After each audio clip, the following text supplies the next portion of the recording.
BBC මාධ්‍ය ආයතනය කිව්වොත් සාමාන්‍යයෙන් අපි අල් ජසීරා වලට වැඩි රෙපියුටේෂන් එකක් තියෙන මාධ්‍ය ආයතනයක් විදිහට තමයි ඉතිහාසය අඳුරගත්තේ. නමුත් මෑතක සිට එළිදරව් වෙන කරුණු කාරණාවන්ට පැහැදිලිව පේන දෙයක් තමයි කාලාන්තරය තිස්සේ සමහර කරුණු විකෘති කරලා ඉදිරිපත් කිරීමක්, ඒ වගේම සමහර කරුණු ඉදිරිපත් නොකර සිටීමක්, සමහර කරුණු එක්ස්ට්‍රාගේට් කිරීමක් වගේ දේවල් BBC මාධ්‍ය ආයතනය මෑත ඉතිහාසය තුල කරලා තියෙනවා. මේ නිසාම මේ වෙනකොට BBC මාධ්‍ය ආයතනයේ මේ කටයුතු වල සම්බන්ධ වෙච්ච ප්‍රධානීන් ඉල්ලාස් වෙන තත්ත්වයක් නිර්මාණය වෙලා තියෙනවා. මේ ඉල්ලාස් වීමට ප්‍රධාන හේතුව වෙන්නේ ඔවුන් විසින් එළි දක්වන ඩොකියුමන්ටරි එකක්. ඉතින් මේ ඩොකියුමන්ටරි එකේ විශේෂත්වය තමයි ඇමරිකා එක්සත් ජනපදයේ ජනාධිපතිවරයාගේ ප්‍රකාශයක් සිතාමතාම විකෘති කරලා ඉදිරිපත් කරන්න උන් කටයුතු කරලා තිනවා. 2021 ජනවාරි 6 වෙනිදා ඩොනල්ඩ් ට්‍රම්ප් ජනාධිපතිවරයා කරන ප්‍රකාශය ඔහු කියනවා we are going to walk down to the Capitol and we are going to cheer on our brave senators and congressmen and congresswomen.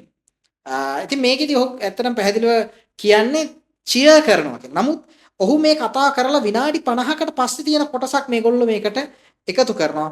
We are going to walk down to the Capitol and I'll be there with you and we fight like hell.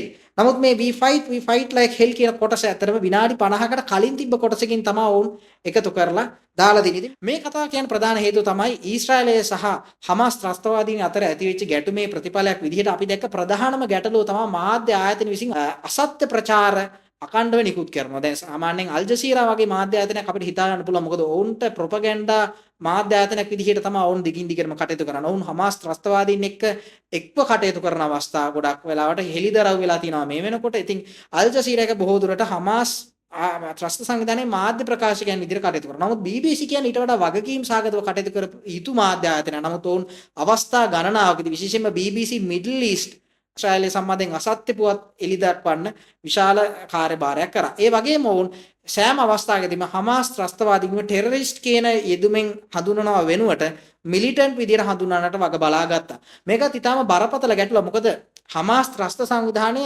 Terrorist organisation එකක් විදියට ඩෙසිග්නේටඩ් කරලා තියෙනවා එක්සත් රාජධානී, ඒ වගේම යුරෝපයේ රටවල් ගණනාවක, ඒ වගේම America එක්සත් ජනපදයේ මේ වගේ රටවල් ගණනාවක ත්‍රස්තවාදී සංවිධානයක් විදියට හඳුනාගත්ත සංවිධානය ටෙරරිස්ට්ලා විදියට හැඳින්වීම BBC මාධ්‍ය ආයතන විසින් ප්‍රතික්ෂේප කරනවා. ඊට අමතරව මේගොල්ලෝ කරපු දේ තමයි BBC Middle East ආයතනයේ ඊශ්‍රායලයේ ඇග්‍රෙසර් විදියට, ඒ කියන්නේ මේ ඔක්තෝබර් 7 වෙනිදා ප්‍රහාරය සම්පූර්ණයෙන්ම නොසලකා හැරලා ඊශ්‍රායලයේ ජනතාවට ඇති වෙලා තිබ්බ පීඩනය සම්පූර්ණයෙන්ම නොසලකා හැරලා කරුණු වාර්තා කරලා ඊශ්‍රායලයේ විසින් පටන් ගත්ත යුද්ධයක් විදියට මේ යුද්ධය නිරූපණය කරන්න BBC Middle East කටයුතු කරා.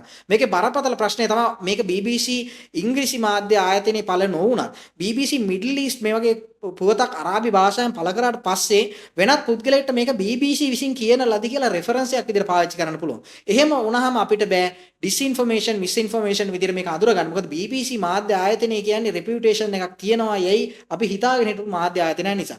මෙන්න මේ වගේ බරපතල ගැටලු මේ මාධ්‍ය ආයතන විසින් ඇති කරා. ඉතින් ඒකේදී අපිට පේනවා ඊශ්‍රායල සහ හමාස් ත්‍රස්ත සංවිධාන අතර යුද්ධයේදී අපි දකින misinformation කොතරම් බරපතලද. මොකද ඇමරිකා එක්සත් ජනපදයේ ජනාධිපතිවරයාට ඒකෙන් බලපෑම එල්ල වෙනවා නම් සාමාන්‍යයෙන් තවත් රටකට කොච්චර එකකින් බලපෑමක් එල්ල වෙනවද කියන එක මේකෙදී අපිට පැහැදිලි වෙනවා.